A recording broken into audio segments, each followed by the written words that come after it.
Have you ever found yourself in a situation where you felt like you were playing two roles at once?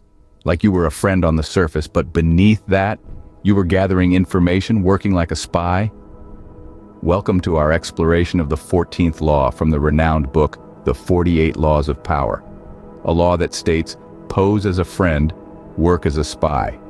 This law delves into the art of balancing friendship and information gathering, a skill that can prove to be incredibly powerful if wielded correctly. It's an intriguing concept, isn't it? A friend, a confidant, a person you trust, but underneath it all, a master of observation and information collection. It's a game of chess, where every move you make, every word you utter, could be a piece of a larger puzzle. But how does one navigate this tightrope without losing balance? How do you maintain friendships while also working as a spy?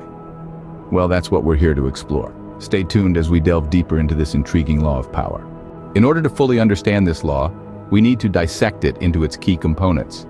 This law, pose as a friend, work as a spy, is composed of two crucial elements: the art of posing as a friend and the craft of working as a spy. Let's delve into each one in more detail. The first part of this law, pose as a friend, calls for a strategic approach to relationships. It's about presenting oneself as a trustworthy ally, someone who is friendly, approachable, and supportive. This is a tactic employed to gain trust, build rapport, and establish a strong connection. Remember, the power of friendship can be an effective tool for persuasion and influence. It's an art that requires genuine empathy, excellent listening skills, and subtle reciprocity. However, it's important to note that posing as a friend doesn't necessarily mean becoming one in the truest sense. This is a strategic posture, a facade designed to serve a purpose. It's about maintaining a friendly demeanor and creating a sense of camaraderie while keeping your true intentions concealed. Now let's move on to the second part of this law, work as a spy. This component is all about gathering information discreetly. It's about being observant, paying attention to the fine details, and understanding the dynamics at play. Working as a spy means being astute and discerning. It's about recognizing patterns, interpreting signals and cues, and making connections that others often miss. It's about understanding the motivations, strengths, and weaknesses of those around you.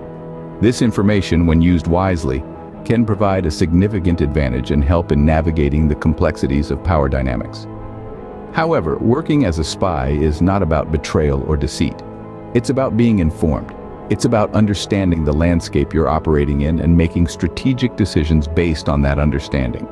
It's about playing your cards right, based on the hand you're dealt.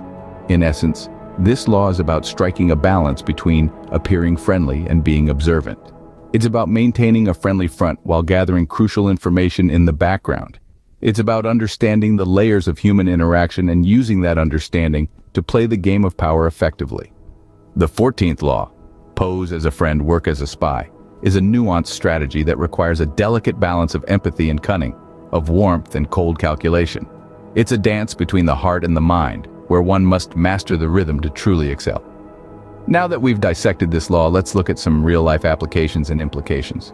You might be wondering, how does this law apply to my life? Well, let's find out. Let's start by bringing history into the picture.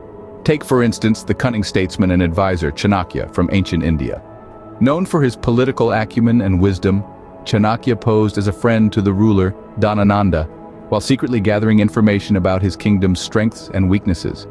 By doing so, he was able to orchestrate a successful rebellion, replacing Dhanananda with a ruler of his choice. This is a classic example of our 14th law. Pose as a friend, work as a spy. But don't think for a second that this law only applies to the realm of politics or power. It has practical applications in our everyday lives too. Let's consider the corporate world. A successful entrepreneur could use this law to gather vital information about competitors. By building friendly relationships with employees or associates from rival companies, they could gain insights into their strategies, upcoming products, or internal issues. This information could then be used to make strategic decisions, giving their own company a competitive edge. Even in personal relationships, the law can be put to use. Suppose you have a friend who consistently outshines you at social gatherings. Instead of feeling overshadowed, you could use this law to your advantage. Pose as their friend. Observe their behavior, their charisma, their conversation skills. Learn from them, and then apply these lessons to improve your own social standing. Now, let's shift gears to a more modern example: social media. Social media influencers often use this law, sometimes without even knowing it.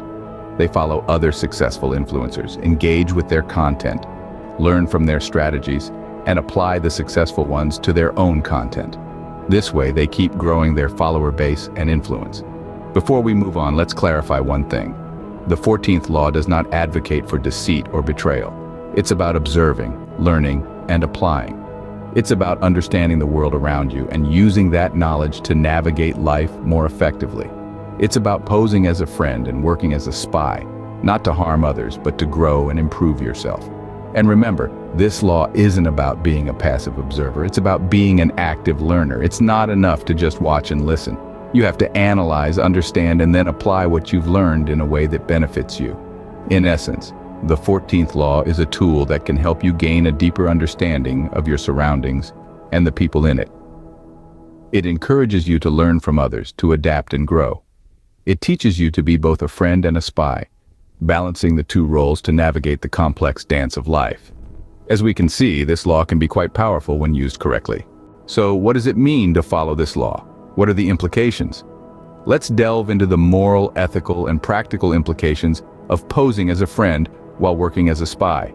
On the positive side, this law can be a powerful tool for gaining knowledge and understanding. By adopting a friendly demeanor, you can gain the trust of others, allowing you to gather valuable information that might otherwise be hidden. This could be used to your advantage in a myriad of situations, from personal relationships to business negotiations. It's a strategy that has been employed successfully throughout history by diplomats, spies, and successful entrepreneurs alike. However, it's not all about the gains. There are also potential downsides to consider. One of the key ethical concerns is deception. This law essentially encourages you to deceive others, which can lead to a loss of trust if discovered. It's a delicate balancing act, maintaining the facade of friendship while covertly gathering information. This could lead to strained relationships or even outright hostility if the deception is revealed. Furthermore, adopting this law could have significant implications for your self-image and mental health. Constantly playing a role can be mentally exhausting and may lead to feelings of guilt or discomfort. It's important to remember that each person is different, and what works for one may not work for another. From a practical standpoint, this law requires a certain level of skill to implement effectively. It demands emotional intelligence, tact, and discretion. Not everyone is naturally equipped with these skills, and attempting to apply this law without them could lead to negative outcomes. In conclusion, the 14th law, pose as a friend, work as a spy, is a powerful tool that can be used to gather information and gain leverage. However, it comes with its own set of moral, ethical, and practical implications that need to be carefully considered. As with any law of power, it's crucial to understand its implications before deciding to apply it in your life. Now that we've dissected and analyzed the 14th law of power, it's time to reflect. This law, pose as a friend, work as a spy, teaches us the importance of observing and understanding our surroundings, our peers, and even our adversaries. It encourages us to keep our eyes wide open, to listen more than we speak, and to learn from every interaction. It's a reminder that information is a resource that can shape our actions and strategies, giving us the upper hand in any situation. Think about how this law can be applied in your own life. How can you become a better observer, listener, and learner? How can you use information as a tool for empowerment? As we wrap up, I encourage you to continue this journey of discovery and understanding. If you found value in this video, please like it, share it with your friends and family, and consider subscribing to our channel for more insightful content. Remember, knowledge is power. Use it wisely.